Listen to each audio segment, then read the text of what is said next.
There is no way that you have two guys madly in love with you when your only personality trait is being good at archery. You're not even a nice person. Like I want the essence of this book tattooed onto my soul. And also there was some really good plot twist. They weren't that good for my cardiovascular health, but hey my salted caramel profiteroles, welcome to this very late book video. So this is going to be my take on the kind of book award videos that I've been watching recently. So I'll have timestamps linked below, of course. I'm just going to start off with the prettiest book, which is this fairy loot version of A Song to Drown Rivers by Anne Liang, and is so pretty, and it's got the sprayed edge and it's signed as well.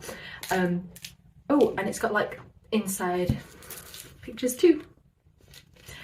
But I'll talk about the book as well. So I did enjoy this book. I gave it 4 stars. I felt like the first half was a bit more surface level.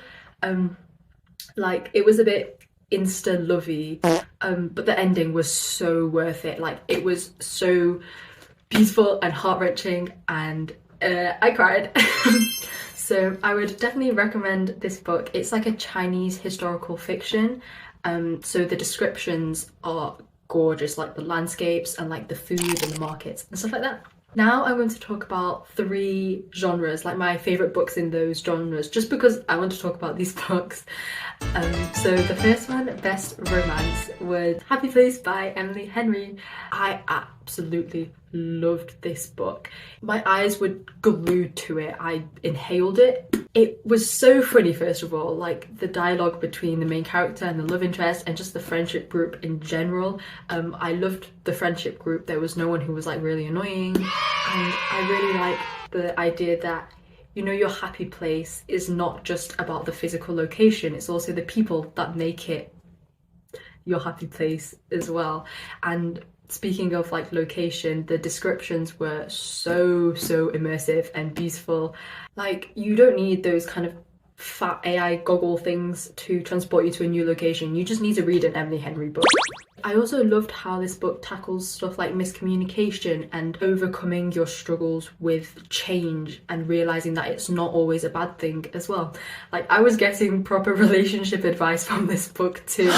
Okay, so best YA book, I would say I Hope This Doesn't Find You by Anne Liang as well. Are you sensing a theme here with Anne Liang? But don't worry, this is the last one. I love this book. I read it twice this year as well, which is saying something because I don't really tend to like read books multiple times. But this is so cute. I was giggling and smiling, and it wasn't cringy, which is good, because YA books, I feel like they very often fall into the trap of like, because it is, to be fair, it's like 40-year-old adults trying to write about teenagers, and sometimes they just use really cringy words, but this was perfect. And Sadie, who's the main character, her whole like character development, and then her and Julius's relationship was super cute, and how they like protect each other and defend each other. And I was really motivated to study afterwards because it's an academic rivals to lovers. No one writes academic rivals to lovers like Anne Liang does. So best fantasy, it's a chunky one, but Priory of the Orange Tree.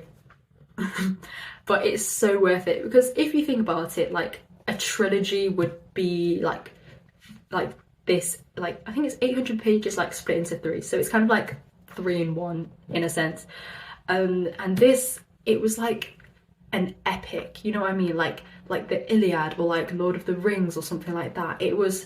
It's told from 4 point of views as well, so it's like this magical world, and like the conflicts, you get 4 point of views from people who are of different like rank, different regions, and so you really get this in-depth understanding of the world, which I think fantasy sometimes you kind of like lose track of what's going on, and there's so many characters but you somehow remember like everybody as well. It's such a well-written book, and it's got a lot of strong female characters as well, and it also has a sapphic romance that's just like naturally in it, which I really like. So yeah, post-concert depression, except make it post-book depression. So now I'm going to go on to like the specific type of book, if that makes sense. Okay, maybe not type, but like the feeling of books. So the silliest book that I read this year was called Puck and Prejudice by Leah Riley. And so this book is a time traveler romance where an ice hockey player called Tucker Taylor goes to visit his sister who's studying an English literature degree at Bath University in England. He accidentally falls into a pond, and then that, because of some kind of Celtic magic, like I'm being so real right now, Celtic magic, he travels back in time to Regency era England and meets Elizabeth, who's best friends with Jane Austen, which is why Elizabeth Bennet is like named after her. This is all made up though, by the way, I think. No, not I think. This is definitely all made up. But and then they fall in love. And it was low-key kind of good, like, I'm not gonna lie, I did enjoy reading it.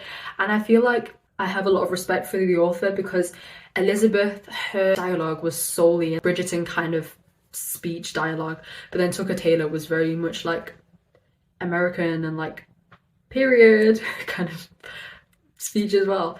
And also whenever Tucker mentioned something like a car or a movie or something, Elizabeth would have to be like, oh, what's that? So it's like, I feel like writing the book actually probably did take a bit of effort, even though it sounds so silly.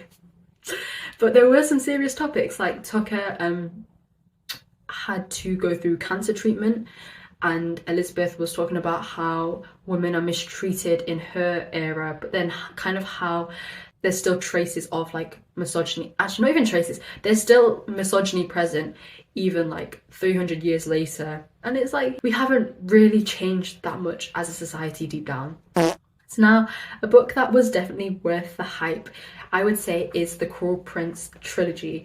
I only have the second one in paperback. It was actually crazy, right? So I was onto the second book and someone had borrowed it from the school library for like a week and still hadn't finished reading it. Like, girl, hurry up. But then I went to the charity shop and this was there for £1 and it's like pretty like good quality as well. So I was really chuffed with that. But this is the only book I think that has done like enemies to lovers properly, because at the start I actually hated Carden. I was like, there's no way this turns into a romance, and it did.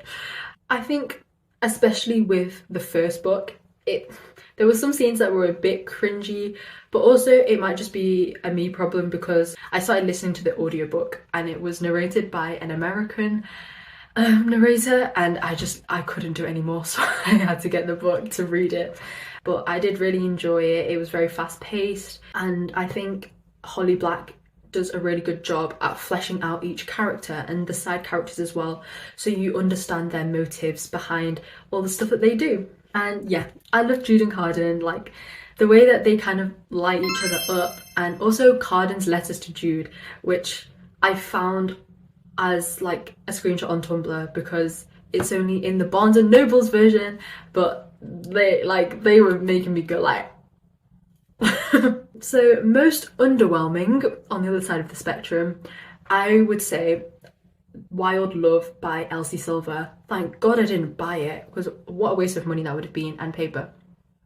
But I thought that it would be like a great romance, you know. I was seeing 5-star reviews online, but I skimmed the book, I'm not gonna lie, because I didn't feel anything for Rosie and Grant, I think the name of the guy was, because I'm sorry, there was no connection between them. What do you mean you've been pining for her for 10 years? You haven't even seen her. You're like a 30-year-old man and you're pining after like an 18-year-old, like in your head, because you haven't seen her for 10 years. And I'm sorry, you're meant to be a self-made billionaire. This is jobless behaviour. Go back to your billionaire job. Like, how are you a self-made billionaire when you're wasting time on this? It just felt quite forced to me. Like, they kept having these really childish bickering, like whatever, and it was like he kept trying to convince himself or us, I don't know, that he'd been pining over her for so long. Like, they were quite a boring couple, and then they had this random breakup near the end, and then that was resolved really quickly. So I wouldn't recommend this book. But next, most atmospheric book, I would say is The One Dark Window and Two Twisted Crowns duology by Rachel Gillig. Like, you know how some books you remember plot points, but like the feeling of reading the book you don't remember? With those two books, I feel like the feeling of it is what stuck with me the most, which is really cool. The writing was so immersive. I don't know if I overuse that word, but like, I need to get this point across. It genuinely felt like you were in that world watching these things unfold. It was just so vivid, but also like the characters and the exploration into each character's past and their motives was also really, really good as well. Not just the atmosphere. I think it's really good for like kind of like darker days. And also there was some really good plot twists.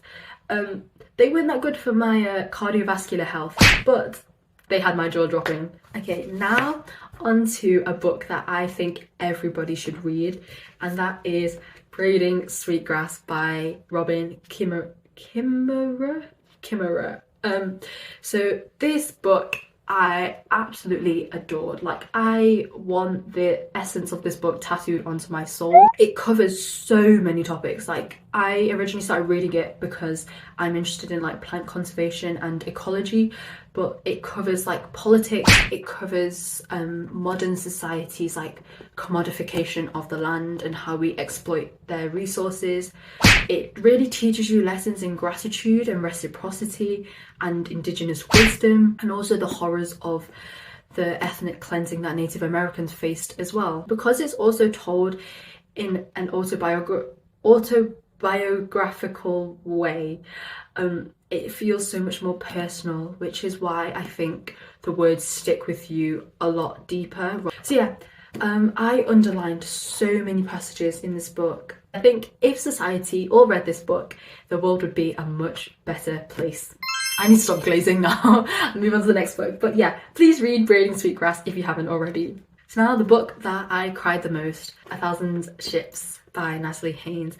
And this is like another Trojan War retelling, but through the perspectives of the women whose stories are often overlooked in like Greek mythology, or like at least the original Greek mythology. I love the new wave of feminist Greek mythological retellings recently. But I love the way that Natalie Haynes weaves together the stories of these women and forges like intimate connections between you and these characters. So whenever they experience like pain, you feel that too. And you kind of like, I guess, viscerally react to their circumstances. Like, I cried at this book. So yeah, and I think that's how you know that it's a good book. Because it is, at the end of the day, like, if you boil it down, it's like ink on a page, and the fact that it can trigger and evoke like such strong emotions in you, that's how you know it's a good book. So had the most potential was Daughter of the Moon Goddess by Su Lin Tan. And I'll start with the good stuff. The world was stunning. The intricacies, the lush descriptions. I love forest descriptions, and I like the mythological elements and like the plot itself. Oh, and the plot twist. But it was so rushed. The pacing was awful. Like, the first 100 pages could have been a book itself. You would be in one place and then just move to another place without like having any movement or transition. I'm just repeating myself there.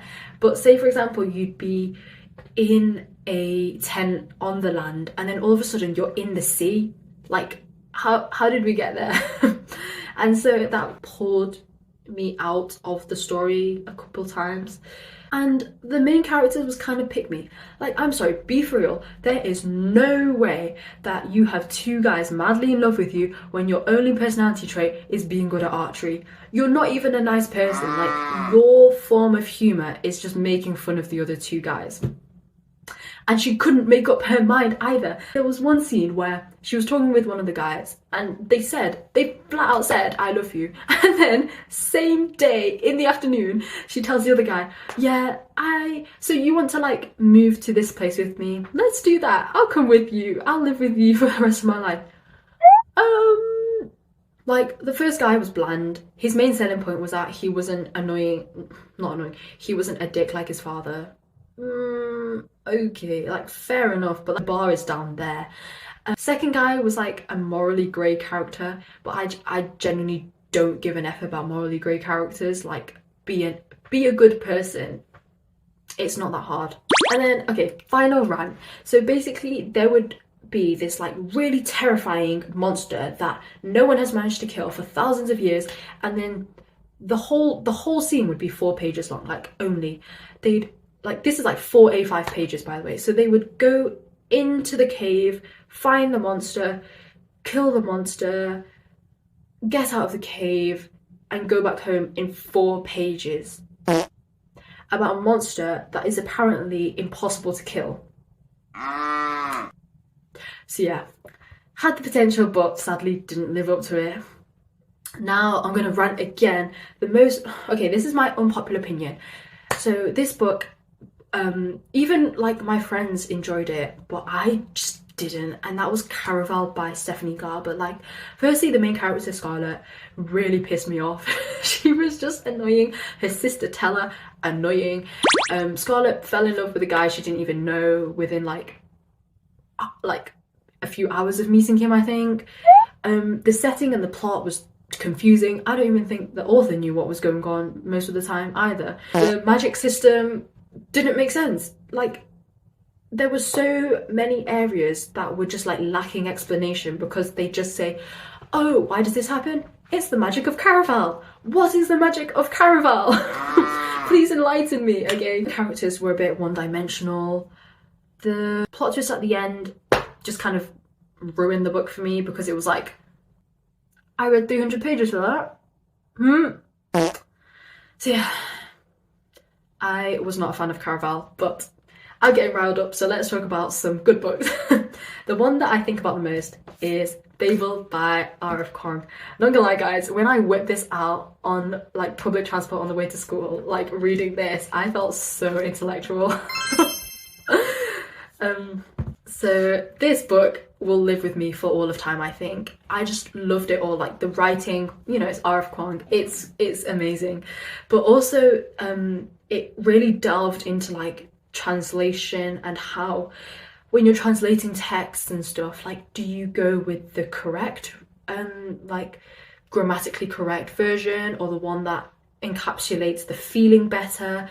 And it was just so interesting. I never really thought about that before. I really enjoyed learning the etymological roots of words too. I feel like I connected more with like my Chinese heritage afterwards. Like, I definitely started speaking Mandarin more at home after I finished that book. But it was just so atmospheric as well, like the storyline and the descriptions. It didn't feel like a fiction book. The things in that book genuinely felt like they had happened in real life. Like, what do you mean the British Empire didn't use silver bars like they did in Babel? It felt so alive. And I cried after I finished reading the book. So I was in like shock and then denial, like 5 stages of grief, guys. And then the next day on the way to school, I remember I was like walking to school, and then all of a sudden I just thought about the ending and started crying. And then in chemistry, like first lesson of the day, I was like dissociating because I was thinking about the ending. And then my chemistry teacher told my partner to nudge me awake because he thought I had fallen asleep. R.F. Kuang, her writing makes me like actually sob and like become a ghost of myself the next day. But then finally, to end this video, the funniest book that I read this year was My Lady Jane. I loved the dry sarcastic humour. I loved all the characters, and it was just actually hilarious. It wasn't like a few like jokes or scenes, it was just kind of like woven into the whole book, and perfect pacing as well. So these were my 2024 book awards winners. Actually, for the bad awards, I don't know if you can count that as a winner, but I hope you enjoyed. I am thinking of maybe doing like a tier ranking of the 50 books I've read this year, or maybe just like a tier ranking of BookTok books, but that will not be coming out this month, maybe January. But you know, my 2023 book tier list ranking came out in April 2024, so to be fair, anytime before April next year or April 2025 will be an improvement. And as always, I love you guys, and I hope you have a great day. Mwah.